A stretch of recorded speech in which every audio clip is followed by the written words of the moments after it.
ஃப்ரெண்ட்வர்ட்ஸ் நேயர்கள் வணக்கம். தினந்தோறும் நிறைய கிரிக்கெட் அப்டேட்ஸ் வந்துகிட்டே தான் இருக்கு. அது எல்லாத்தையுமே கலெக்ட் பண்ணி நம்ம நேயர்களுக்காக குடுக்குறதுக்காக தான் இந்த வீடியோல நான் டெய்லி உங்களுக்காக குடுத்துட்டு இருக்கேன். இது எல்லாத்தையும் தாண்டி இப்ப என்ன அப்டேட் வந்திருக்குன்னு பார்த்தீங்கன்னா, அடுத்த ஃபியூச்சர்ல இந்தியா விளையாடக்கூட சாம்பியன்ஸ் ட்ராஃபியா இருக்கட்டும், ஐசிசி டெஸ்ட் சாம்பியன்ஷிப்பா இருக்கட்டும். ஸோ இது எல்லாமே வந்து ஷெட்யூலோட வந்து இப்ப வந்திருக்குன்னு தான் கண்டிப்பா சொல்லணும். அதுல ஃபர்ஸ்ட்டு வந்து நம்ம வந்து சாம்பியன்ஸ் ட்ராஃபி தான் பார்க்க போறோம். ஸோ சாம்பியன்ஸ் ட்ராஃபி வந்து பாகிஸ்தான் நடக்க போறது நம்ம எல்லாரும் தெரிஞ்ச விஷயம் தான். ஸோ பாகிஸ்தான்ல வந்து நம்ம இந்தியன் டீம் போய் விளையாடுமான்னு சொல்லிட்டு நிறைய பேர் வந்து கொஸ்டின் எழுப்பியிருந்தாங்க. அதற்கு வந்து இப்போ வந்து பிசிசிஐ சேர்மன் வந்து ஒரு ஃபுல் ஸ்டாப் வச்சிருக்காங்கன்னு கண்டிப்பா சொல்லணும். ஸோ இந்தியா இப்ப அங்க போய் விளையாடுறது கன்ஃபார்மா உறுதியா அவரு சொல்லியிருக்காரு. எல்லாத்தோட ஷெட்யூல் டைமிங் பார்த்தீங்கன்னா, லாகூர்ல வந்து மார்ச் 1ஆம் தேதி வந்து நம்ம பாகிஸ்தான் கூட விளையாட போறாங்க. அதுக்கு முன்னாடி 20 அண்ட் 23ல வந்து விளையாடுறது உறுதியா வந்து ஷெட்யூலோட குடுத்துருக்காங்க. ஸோ இந்தியா வந்து கண்டிப்பா வந்து பாகிஸ்தான் வந்து விளையாடும் தான் அவர் தெளிவா மென்ஷன் பண்ணியிருக்காரு. எல்லாத்தோட அந்த ஐசிசி சாம்பியன்ஸ் ட்ராஃபிக்கு வந்து நம்ம ரோஹித் சர்மா தான் கேப்டனா இருப்பார்ன்னு சொல்லிட்டு இப்பவே தெளிவா சொல்லியிருக்காரு. இதுக்கு நடுவுல நம்ம ஸ்ரீலங்கன் சீரிஸ் வேற வருதே, அதுக்கு யார்ப்பா கேப்டன் சொல்லி இப்பவே நிறைய பேர் கேட்க ஆரம்பிச்சிருப்பீங்க. ஸோ அதுக்கு நம்ம ரோஹித் சர்மா கேப்டன் இல்லன்னு சொல்லிட்டாங்க. கேப்டன் இல்லனாலும் நீ புரிஞ்சுக்கணும். ஓகே, சீனியர் வீரர்களுக்கு வந்து ஓய்வு குடுக்கணும். ஏன்னா அடுத்தடுத்து நிறைய போட்டிகள் அதுவும் முக்கியமான போட்டிகள் வர இருக்கிறதால கண்டிப்பா அவருக்கு ஓய்வு குடுக்கணும்னு சொல்லியிருக்காங்க.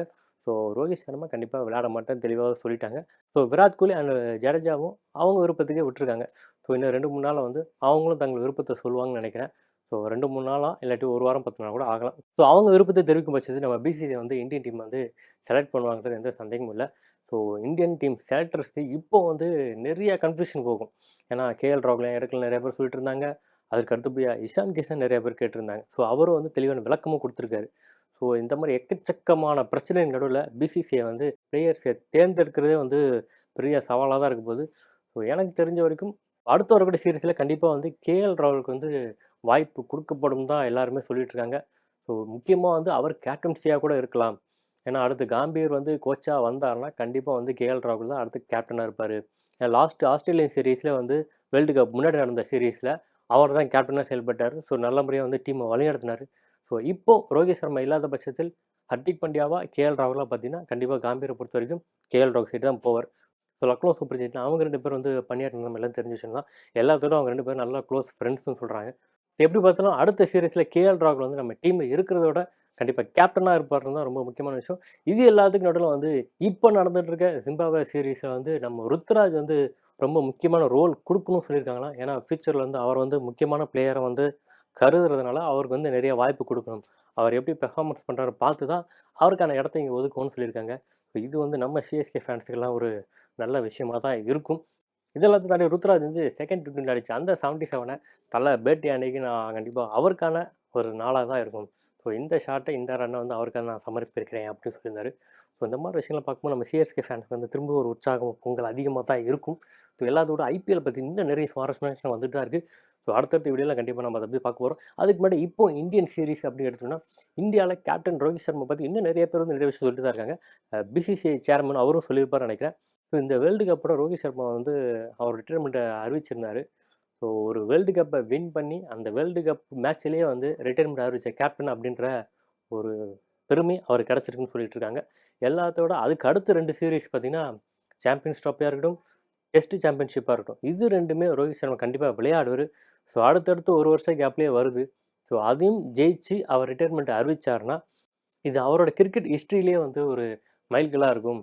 ஸோ இந்த மாரி ஒரு சாதனைய வந்து வேற எந்த கேப்டனும் படைச்சது கிடையாது. ஸோ அதற்கு வந்து இவருக்கு ஒரு நல்ல வாய்ப்பு இருக்கு அப்படின்னு நெறைய பேர் சொல்லிட்டு இருக்காங்க.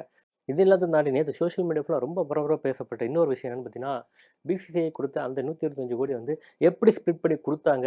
லாஸ்ட் வீடியோல நம்ம அத மென்ஷன் பண்ணியிருந்தோம். ஆனா இப்ப டீட்டெயிலா வந்து எல்லாருமே தெளிவா சொல்லியிருக்காங்க. ஸோ நம்ம இந்தியன் டீம்ல விளையாண்ட அந்த 15 பேருக்கு வந்து தலா 5 கோடி வந்து பிரிச்சு குடுத்துருக்கதா சொல்றாங்க. அதற்கு அடுத்தபடியா ராகுல் டிராவிட் அவர்களுக்கும் 5 கோடி குடுத்துருக்கதா சொல்றாங்க. அதற்கு அடுத்தபடியா பவுலிங் கோச், பேட்டிங் கோச் இன்னும் சில பேருக்கு வந்து 2.5 குரோஸ் 2வது பிசியோதெரபிஸ்ட் ட்ரெய்னிக்குலாம் 2 குரோஸ் குடுத்துருக்காங்க. ஸோ இது எல்லாத்தோட முக்கியமா தேர்வுக்குழுல இருந்தவருக்கும் நம்ம அக்கா இருக்கிற மாரி இன்னும் ஒரு 4, 5 பேர் இருக்காங்க. ஸோ அவங்களுக்கெல்லாம் தலா 1 கோடியும் குடுத்துருக்காங்க. அதற்கு அடுத்தபடியா ரிசர்வ் பிளேயர்ன்னு சொல்லிட்டு சொல்லியிருந்தாங்க. ஏன்ப்பா வேர்ல்டு கப் ஸ்குவாட்ல எடுக்காம ரிசர்வ் பிளேயர் எடுத்து வச்சிருக்கீங்க? ஊன்னு சொல்லி எல்லாரும் கத்திக்கிட்டு இருந்தாங்க நம்ம ரிங்கு சிங்காக. ஸோ அவருக்கும் அவர் கூட இருந்தவருக்கு தலா 1 கோடி வந்து அதுவும் குடுத்துருக்காங்க. இது எல்லாத்தையும் தாண்டி இப்போ எல்லாருக்குமே இன்னொரு டவுட் வரும். அப்போ லாஸ்ட் வேர்ல்டு கப்ல எப்படி குடுத்தாங்க? இப்ப தான் இவ்வளோ குடுக்குறாங்களா? லாஸ்ட் வேர்ல்டு கப்ல இந்த மாரி சொல்லலையே அப்படின்னு. ஸோ 2007 வேர்ல்டு கப் பார்த்தீங்கன்னா, எல்லாருக்குமே தலா வந்து 80,00,000 யுவராஜ் சிங் மட்டும் 1,00,00,000 குடுத்தாங்களாம். மத்த பிளேயர்ஸுக்கு அதாவது சப்போர்ட்டிவா இருந்த மத்த ட்ரெய்னர்ஸ்க்கு, கோச்சுக்கு எல்லாமே 30,00,000 குடுத்துருக்காங்க. அதற்கு அடுத்தபடியா 2011ல பார்த்தீங்கன்னா, நம்ம பிளேயர்ஸ் எல்லாருக்குமே வந்து 1,00,00,000 குடுக்குறதா இருந்துச்சு. ஆனா 2,00,00,000 மாத்தி அறிவிச்சிருந்தாங்களாம். ஸோ அதுக்கடுத்து விளையாண்ட ட்ரெய்னி மத்த எல்லாருக்குமே 50,00,000மும், மத்த ஊழியர்களுக்கு வந்து 25,00,000மும் குடுத்துருந்தாங்க. ஸோ அதுக்கடுத்து 2013ல எல்லாருக்கும் 1,00,00,000 அண்ட் 50 லேக்ஸ் அண்ட் 25 லேக்ஸ் தான் குடுத்துருக்காங்க. ஸோ எப்படி பார்த்தாலும் நம்ம இந்தியன் டீம் அப்படின்னு சொல்லிட்டு உள்ள போயிட்டாலுமே பார்த்தீங்கன்னா, ஏதோ ஒரு மேட்ச் நம்மளோட லைஃப்ல செட்டில் ஆகிறதா நெறைய பேர் யோசிச்சுட்டு இருந்தாங்க. நானும் நேத்து நைட் ஃபுல்லா அதான் யோசிச்சுட்டு இருந்தேன். சரி நமக்கு கிடைச்சது அவ்வளோதான் என்ன பண்றது? கிரிக்கெட் நியூஸ் மட்டும் சொல்லிட்டு அப்படி காலத்த ஓட்ட வேண்டியதான். ஸோ இத பத்தி நீங்க என்ன நினைக்கிறீங்க? எனக்கு கமெண்ட் செக்ஷன்ல மென்ஷன் பண்ணுங்க. இது எல்லாத்தையும் தாண்டி இன்னும் நெறைய பேர் வந்து ஆர்மில ரிட்டயர்ட் ஆனவங்க கூட இந்த அளவுக்கு ஊக்கத்தொகை கிடைக்கிறது கிடையாது. ஒரு சின்ன அவார்ட் மட்டும் தான் குடுக்குறாங்க. ஆனா கிரிக்கெட்ல சாதிச்சுட்டவன் கப் வாங்கினதுக்கு இந்த அளவுக்கு ரிவார்ட் குடுக்குறாங்களே அப்படின்னு சொல்லிட்டு கம்பேரிசன் பண்றாங்க. ஸோ இத வந்து நான் எப்படி எடுத்துக்கிறதுன்னு தெரியல. அது விளையாட்டு. இது நம் நாட்டுக்கான அர்ப்பணிப்பு. ஸோ இதுக்கும் கண்டிப்பா கிடைக்கும்னு தான் நான் சொல்லுவேன். இத பத்தி நீங்க என்ன நினைக்கிறீங்க? அதையும் கண்டிப்பா கமெண்ட் செக்ஷன்ல மென்ஷன் பண்ணுங்க. இது எல்லாத்தையும் தாண்டி அடுத்து வரக்கூடிய 30 T20 India vs Zimbabwe match இன்னும் நிறைய சுவாரஸ்யமான விஷயங்கள் நடந்துகிட்டு இருக்கு. ஸோ அத பத்தி அடுத்த வீடியோல உங்களுக்காக குடுக்க நான் காத்துக்கிட்டு இருக்கேன். இத்தோட இந்த வீடியோ நான் முடிச்சுக்கிறேன். மீண்டும் அடுத்த வீடியோல உங்களை சந்திக்கிறேன். அதுவரை உங்களிடம் விடைபெறுவது சண்முகம்.